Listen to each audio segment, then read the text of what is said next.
जय जोहार, जय हिंद। आज 75 डे सीजीपीएससी चैलेंज में 6वें दिन पोस्ट मौर्य, मौर्योत्तर काल और सातवाहन की क्वेश्चन करेंगे। ठीक है, स्टार्ट करते हैं। पहला क्वेश्चन है मौर्य साम्राज्य के बाद, ठीक है ना, कौन कौन से वंश आते हैं, उनका क्रम कैसे है। कुषाण, सुंग, कवर्ण और इंडो ग्रीक। तो सबसे पहले कौन आते हैं? सुंग आते हैं। पुष्यमित्र सुंग के नाम जानते होंगे, वो आते हैं। उसके बाद आते हैं इंडो ग्रीक आते हैं। उसके बाद होते हैं कण्व, कण्व आते हैं। उसके बाद आते हैं कुषाण। तो सही उत्तर हो जाएगा 2 4 3 1, ऑप्शन नंबर सी। अगला प्रश्न है, इनमें से कौन सा कथन सही है उस पर विचार करना है। कौन सा सही है उस पर विचार करना है। पहले, जो इंडो ग्रीक जो आते हैं, जो इंडो ग्रीक आते हैं, वो मध्य एशिया के बैक्टीरियन क्षेत्र से आते हैं, पहला। दूसरा, जो शक हैं वो मध्य एशिया के सीथियन स्टेपी रीजन से आते हैं, ठीक है। तीसरा जो है, जो कुषाण है, वो मूल रूप से ईरान के पार्थियन साम्राज्य का एक शाखा थी। तो आपको बताना है इसमें से कौन सा सही है। तो पहला तो सही है, इंडो ग्रीक जो आते हैं बैक्टीरियन क्षेत्र से आते हैं। दूसरा, शक क्या है, स्टेपी रीजन से आते हैं। तीसरा लेकिन गलत है, जो कुषाण है वो येची ट्राइब है, वो भी सेंट्रल एशिया से आता है। तो सही उत्तर हो जाएगा 1 और 2, 3 गलत है। अगला प्रश्न करते हैं, वो है कि सातवाहना, ठीक है ना, मौर्य के बाद कौन आते हैं? सातवाहन आते हैं।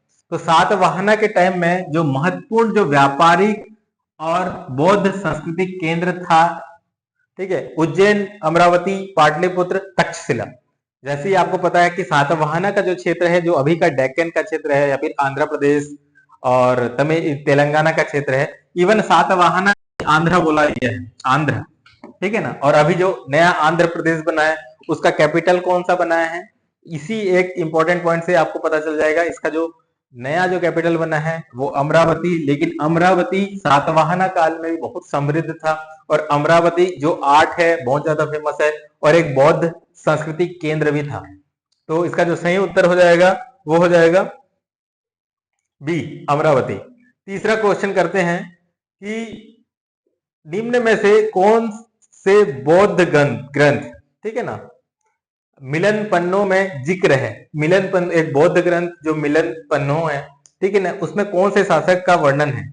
कनिष्क, मिनांडर, रुद्रदामन फर्स्ट और पुष्यमित्र शुंगा। तो इसमें सही उत्तर जो है मिलांडर है। इसमें क्या है, मिलन पन्नो और मिलांडर के बीच का कन्वर्सेशन बताया गया है। दोनों जो है उनका फिलोसॉफिकल डायलॉग बताया गया है, और उसके बाद क्या है कि हर एक प्रश्न का जवाब दे देते हैं। तो फिर वो मिलांडर जो है शासक है, वो बौद्ध धर्म को अपनाता है, ठीक है। तो अगला प्रश्न है कि उत्तर मौर्य काल में जो चौथे बौद्ध परिषद का जो आयोजन हुआ था, ठीक है, जो बौद्ध काउंसिल का, जो बुद्धिस्ट काउंसिल का 4th नंबर में जो आयोजन हुआ था, वो किसके कार्यकाल में था? ठीक है ना। तो पुष्यमित्र शुंग के कार्यकाल में, या फिर वासुदेव के में, या फिर कनिष्क के, या कि गोडोफेंस के। तो इसका जो सही उत्तर है, जो चतुर्थ जो बौद्ध काउंसिल हुआ था, बुद्धिस्ट काउंसिल हुआ था, ठीक है ना, आपको बाद में पता चलेगा। यहीं पे ही 4th बुद्धिस्ट काउंसिल में क्या होता है, जो बुद्ध धर्म है, दो समुदाय में, संप्रदाय में टूट जाते हैं। एक हीनयाना और महायाना होता है, और उसको जो लीड करते रहते हैं, ये कौन से शासक करते रहते हैं? कनिष्क। तो कनिष्क के टाइम होता है। तो अगला प्रश्न है कि पुष्यमित्र शुंग के बारे में कथन क्या है। जैसे कि मैं बताया था कि मौर्य साम्राज्य के जो अंतिम शासक को हत्या करने के बाद क्या है कि पुष्यमित्र शुंग राजा बनते हैं। तो ये क्या है कि मौर्य को उखाड़ फेंकने के बाद शुंग वंश की स्थापना करते हैं। हाँ बिल्कुल। दूसरा, वह बौद्ध धर्म के संरक्षक थे और उन्हें कई स्तूपों का निर्माण किया। बौद्ध धर्म के ये जो ब्राह्मण धर्म है उसको रिवाइव करते थे। तो क्या हो जाएगा? ओनली पहला सही है, ठीक है, केवल एक सही।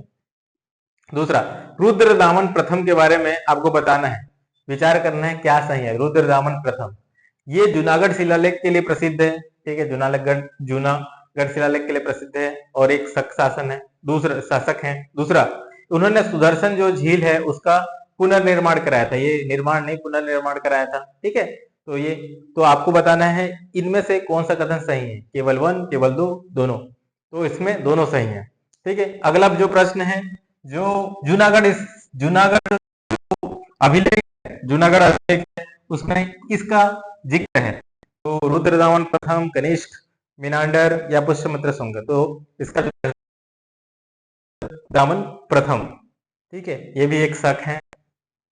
ठीक, प्रश्न है जो सातवाहन शासक थे, ठीक है, सातवाहन शासक थे, उसका नाम बताना है, जिन्होंने एक जहाज की आकृति की सिक्के बनाए थे। जहाज की आकृति के जो सिक्के बनाए थे, वो जहाज की आकृति वाले सिक्के जारी किए, जहाज की आकृति वाले सिक्के जारी किए थे। मतलब क्या पता चल रहा है, इनके पास नेवी है। ठीक है ना, नेवी है। तो ये कौन थे? गौतमीपुत्र सतकर्णी, पुलमावी द्वितीय, सिमोक या फिर वशिष्ठ पुत्र सतकर्णी। तो ये जो थे वो कौन थे? गौतमीपुत्र सतकर्णी। और यहाँ पे एक चीज नोटिस करने वाली है बात है, जिसको आपको, कि ये है गौतमी पुत्र और गौतमी पुत्र सतकर्णी। तो जो सातवाहन शासक थे, वहां पे जो मातृत्व जो व्यवस्था थी उसका बहुत ज्यादा इन्फ्लुएंस था, और ये अपने माँ के नाम पे अपना नाम अपने माँ के नाम से जोड़ के लिखते थे। ठीक है, अगला जो प्रश्न है ये है कि चौथा जो बौद्ध परिषद हुआ था, जिसके परिणाम स्वरूप जो बौद्ध धर्म महायान और हीनयान में विभाजित हुआ था, वो किसके कार्यकाल में था? अशोक, मिनांडर, कनिष्क या रुद्रदाम। तो इसका जो सही उत्तर हो जाएगा बी, कनिष्क के समय। अगला प्रश्न है ये है कि ग्रीक जो शासक है मिनांडर, कौन से बौद्ध भिक्षुक के साथ अपनी बातचीत किया था, उसका नाम क्या है? और उनके साथ कन्वर्सेशन किए थे और उस बुद्ध धर्म को कन्वर्ट हुए थे, क्या है? वसुबंधु, नागार्जुन, नागसेना और धर्मरक्षा। तो इनका जो नाम है वो कौन है? नागसेना। नागसेना के साथ मिनांडर की बातचीत हुई थी। ठीक है, उसके बाद अगला प्रश्न है ये है कि कौन से किस शासक ने भारत में सत्राप, ठीक है ना, सत्राप प्रणाली, ये एक सिस्टम है, ये कुछ नहीं, वो एक देश है, उसके अलग अलग प्रदेश है, छोटे छोटे, एक प्रशासनिक इकाई है, उसकी व्यवस्था की शुरुआत की थी। तो ये कौन है? ये है आपके शक हो जाएंगे, शका हो जाएंगे। अगला प्रश्न है ये है कि जो कुषाण ने जो सिक्के जारी किए थे, ठीक है ना, कुषाणों ने जो सिक्के जो जारी किए थे वो थे सोने के थे, चांदी के थे, तांबे के थे। ठीक है, पहला कथन है। दूसरा कथन है ग्रीस और भारतीय देवताओं को दर्शाया गया था सिक्के में। तीसरा, उसमें यूनानी और खरोष्ठी लिपि का उपयोग किया गया है। ठीक है ना, उसमें तो इसमें क्या हो जाएगा? कुषाण ही है जो पहली बार भारत में सोने के सिक्के को लेके आते हैं और जारी करते हैं। ठीक है, और सबसे ज्यादा भी करते हैं ये। ठीक है ना, कनिष्क के टाइम में आपको देखने के लिए मिलेगा। और यहाँ पे जो सही उत्तर हो जाएगा, क्या हो जाएगा? सबके सब, सभी के सभी सही हैं। हाँ, उसमें क्या है कि जो सिक्के लेके आते हैं उसमें ग्रीक के भी गॉड रहते हैं और इंडियन गॉड भी रहते हैं, भारत के भी देवता रहते हैं। ठीक है, शक संवत के बारे में बताना है आपको। ठीक है ना, शक संवत के बारे में आपको बताना है, विचार करना है उसमें क्या सही है। जो शक संवत है वो 1778 सी कॉमन एरा, ठीक है ना, एडी भी बोलते हैं, कॉमन एरा। ठीक है ना, 78 कॉमन एरा में स्टार्ट हुआ था। दूसरा है ये भारत सरकार का आधिकारिक कैलेंडर है। ठीक है ना, और तीसरा है इसमें, तीसरा है कि ये जो कैलेंडर है वो चंद्र कैलेंडर है, चंद्र कैलेंडर है। तो आपको बताना है इसमें से सही कौन सा है। केवल 1 2 2 3 1 3 और 1 2 3। तो सका कैलेंडर जो है, सका कैलेंडर है 78 जो कॉमन एरा है वहां पे स्टार्ट होता है, ये सही है। दूसरा, भारत सरकार अपने ऑफिशियल जो आधिकारिक कैलेंडर के रूप में आज भी यूज करता है सका कैलेंडर। तीसरा, ये जो कैलेंडर जो बना है वो चंद्र नहीं सूर्य कैलेंडर है। ठीक है, तो 3 गलत हो जाएगा, तो आंसर हो जाएगा 1 और 2। अगला प्रश्न है, जो शक और कुषाण के काल थे उसमें जो मृदभांड थे यानी कि जो बर्तन थे, मिट्टी के बर्तन, किस टाइप के थे और सबसे ज्यादा किस टाइप से है उसका जुड़ा था? तो काला ब्लैक पॉलिश्ड वेयर थे, या फिर रेड वेयर थे, या फिर ग्रे वेयर थे, या फिर painted grey ware. Painted grey ware के बारे में पहले देखे थे, वैदिक काल के टाइम में था। और ब्लैक जो पॉलिश्ड वेयर है आपको क्या हुआ था, मौर्य काल के आसपास में आपको मिला था, ठीक है। और धूसर उसके बाद मिला था। लेकिन जो शक और कुषाण के टाइम का जो बर्तन थे वो उसको हम लोग क्या बोलेंगे, रेड वेयर बोलेंगे। तो सही आंसर क्या हो जाएगा, बी, रेड वेयर, ठीक है ना, लाल मृदभांड। तो इसी में ही और एक क्वेश्चन है कि जो शक और कुषाण में जो मृदभांड थे, ठीक है ना, ये दोनों प्रचलित थे। लेकिन नेक्स्ट क्वेश्चन जो है हम लोग देखते हैं कि जब शक और कुषाण जब आते हैं तो वो कौन सा पोशाक हमारे क्या चीज, क्या नवाचार जो चीज हमारे संस्कृति में लेके आते हैं? काठी, रकबा, रकाब और लगाम, ठीक है ना। ये आपको किसमें मिलेंगे, घोड़े में मिलेंगे। उसके बाद है चित्रित टेराकोटा आकृतियां। तीसरा है तोप और आग्नेय शास्त्र। चौथा उपयुक्त में से कोई नहीं। तो हम लोग जानते हैं ये तोप वाला जो चीज है वो और उसके साथ बाबर आता है, ठीक है ना। तीसरा गलत हो जाएगा, दूसरा भी गलत है, और जो पहला है वो सही हो जाएगा। जो शक का विजय होने का जो जो कारण में से एक है क्या है कि उनका जो गुड़ सवारी और घुड़ सवारी के साथ साथ और उसके जो गुड़ सेवक सैनिक हैं, जो घोड़े के सैनिक है, बहुत तेज रहते हैं। और उन्होंने ही पहली बार जो है वो काठी, काठी का मतलब क्या है कि घोड़े के ऊपर बैठने वाली जो सीट है वो बनाते हैं और उसको अच्छे से व्यवस्थित करते हैं। दूसरा रकाब, रकाब वो क्या होता है, जो घोड़े के ऊपर चढ़ने के लिए जो तकनीकी से जो बनाते हैं वो रकाब रहता है। और तीसरा है कि लगाम रहता है। तो इसके कारण क्या हो गया, स्ट्रेटेजिकली देखो कि अगर आप सैन्य रूप से देखोगे तो बहुत ज्यादा आपके पास घोड़ा होगा, और घोड़ा के को इतना फ्लेक्सिबल बना दिया गया है कि आप आसानी से उसमें चढ़ सकते हो, और उसके बाद आप इतना सहूलियत से आप लड़ाई में उतर सकते हो। तो ये कारण रहता है, एक वन ऑफ द कारण रहता है जिसके कारण वो शक इतना दूर जीतते हैं बहुत सारे जगह पे, ठीक है। तो जो इसका सही आंसर हो जाएगा केवल 1। अगला प्रश्न जो है, जो शक है और कुषाण है अपने साथ एक लेके आते हैं क्या, कुछ लेके आते हैं हमारे संस्कृति के लिए जो अभी तक भी प्रचलित है। वो क्या, पगड़ी और शेरवानी, या धोती और अंगवस्त्र, साड़ी और ब्लाउज, लुंगी और कुर्ता। तो इसमें से कौन सा आपको लगता है कि जो शक और कुषाण अपने साथ लेके आते हैं? तो धोती तो हमारा है, साड़ी भी हमारा है, लुंगी भी अपना है, और ये जो है पगड़ी है और शेरवानी है, वो जो है वो कहाँ से आता है, वो अपने साथ पहनावा के रूप में लेके आते हैं। तो ये जो है मौर्य उत्तर काल जो बाहर से आते हैं, इन्वेडर्स बोल सकते हैं, या फिर जो भी आते हैं अपने साथ क्या है कि कई कल्चर लेके भी आते हैं। कल्चर का मतलब है कि खाना पीना कुछ नया, जैसे कि आपको पता चलेगा जब यूरोपियंस आते हैं, पुर्तगाली आते हैं, तो मिर्ची टमाटर लेके आते हैं, समझ जाओ। तो वैसे ये पगड़ी जो है पहनते हैं और शेरवानी जो पहनते हैं वो लेके आते हैं कुषाण और शक, ठीक है। अगला और कौन सा पेश करके लेके आते हैं, और कौन सा सैन्य सामग्री में और लेके आते हैं एशियाई, मध्य एशियाई के लोग, या फिर जो भारत में जब आते हैं, ठीक है। एक है हेलमेट और जूते, दूसरा ढाल और तलवार, तीसरा तोप और बारूद, चौथा कवच और क्रॉसबो। इसमें से कौन सा वे लेके आते हैं, इंट्रोड्यूस करते हैं भारत में, पेश करते हैं? तो ये आप समझेंगे कि जो ढाल और तलवार तो हमारे पास है, ठीक है ना, वैदिक काल में ही आ जाते हैं। तोप और बारूद बाद में आते हैं, ठीक है ना। और ये आर्मर और कवच रहते हैं, ठीक है। लेकिन जो हमारे हमारे पास लेके वो आते हैं वो है हेलमेट और जूते। जूते और हेलमेट एशियाई, मध्य एशियाई के लोग लेके आते हैं यहाँ पे, ठीक। अगला प्रश्न जो है वो विचार करते हैं, वो है गांधार, गांधार संस्कृत आर्ट, कला और मथुरा कला के बारे में।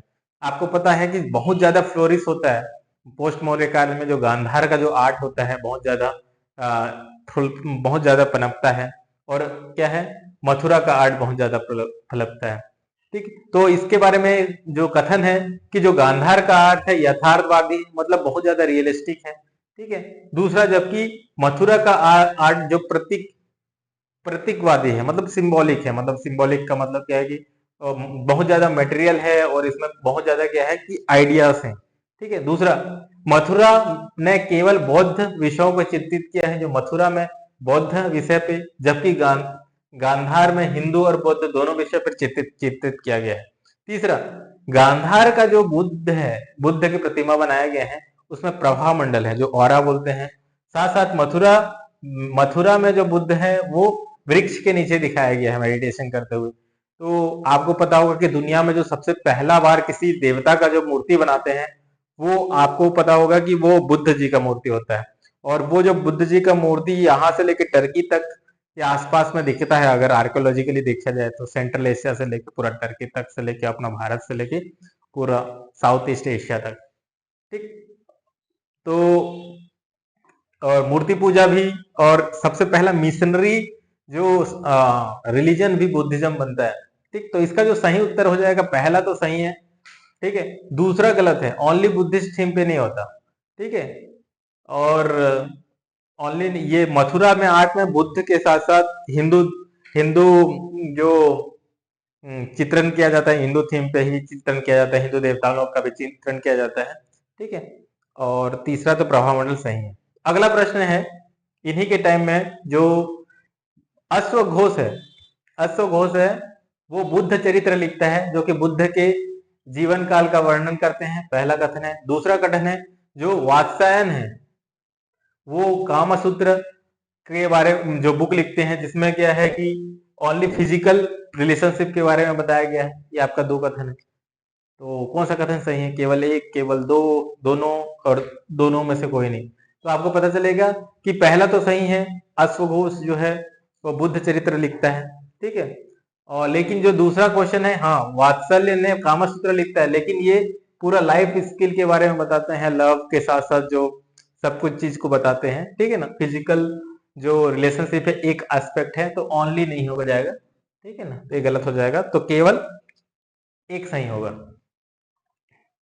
ठीक है। नेक्स्ट, इन्हीं के टाइम में ही साइंस एंड टेक्नोलॉजी, साइंस में भी हम लोग मेडिकल साइंस में बहुत आगे बढ़ते हैं, जिसमें से है एक चरक संहिता लिखते हैं, ठीक है ना, जो चिकित्सा और आंतरिक उपचार के लिए केंद्रित था, पहला स्टेटमेंट है। दूसरा जो स्टेटमेंट है, सुश्रुत जी है वो सुश्रुत संहिता लिखते हैं, ठीक है ना, जो मूल रूप से शल्य चिकित्सा यानी कि सर्जरी के ऊपर की बात करते हैं। तो आपको बताना है कि इन दो सेंटेंस में कौन सा सही है और कौन सा गलत है। केवल वन सही, दो सही, दोनों से दोनों सही, और ठीक है कौन सा है? तो दोनों के दोनों स्टेटमेंट सही है, मतलब चरक, दोनों के दोनों कथन सही है।